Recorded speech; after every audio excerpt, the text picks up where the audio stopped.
Okay, ladies, gentle folks, I need to give you a new word. So the word of the day is divergence.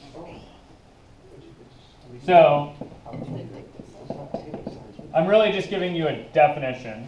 So the oh my God, how did I write something down and then forget how to spell it? The divergence of a vector field F, which for the sake of this, I'm going to assume is of x, y, and z. Right? So I have a three-dimensional vector field, and I'm calculating something called divergence. And I'm going to say that's given by, and then I'm going to do something really bizarre. I'm going to take this thing, and I'm going to dot with F. Oh, yeah. Yeah, so this thing is not actually a gradient. This thing is the idea of a gradient.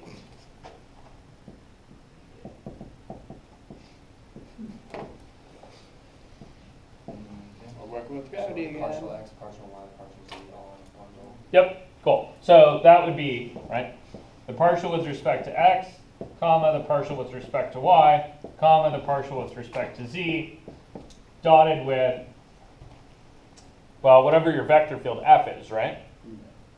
So usually we write three-dimensional vector fields as kind of a PQR thing. Or a F1, F2, F3, or Fx, Fy, Fz. You guys good with that? So that's me thinking my vector field F, right, is given by P, comma, Q, comma, R. And in general, those will be functions of x, y, and z, right?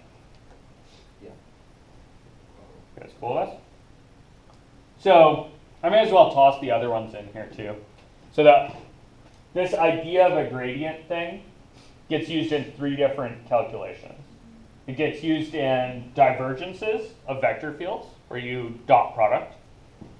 It gets used in one we already know, which is the gradient of a scalar function, right? Which is gradient f. You guys with me on that? Which I haven't been writing with a vector hat usually, right? No. Right, so today I'm just highlighting that's the idea of taking a gradient as a vector, right? And you would normally just do this, right, by taking f's x partial, f's y partial, and f's z partial, right? So how does this thinking about that thing as the idea of a gradient do this? Well, that'd be the partial with respect to x, comma, the partial with respect to y, comma, the partial with respect to z, right? And then you'd be hitting this against f.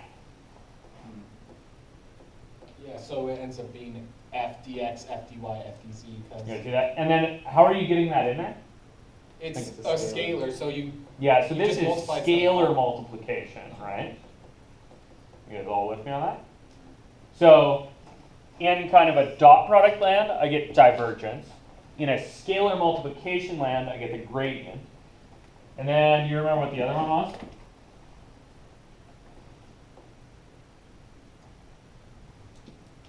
See, partial. Oh. This is, partial crossed with.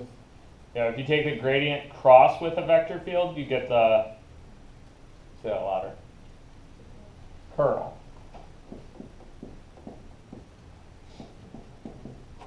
And what kind of object does that take? The curl of a Function. 3D vector field.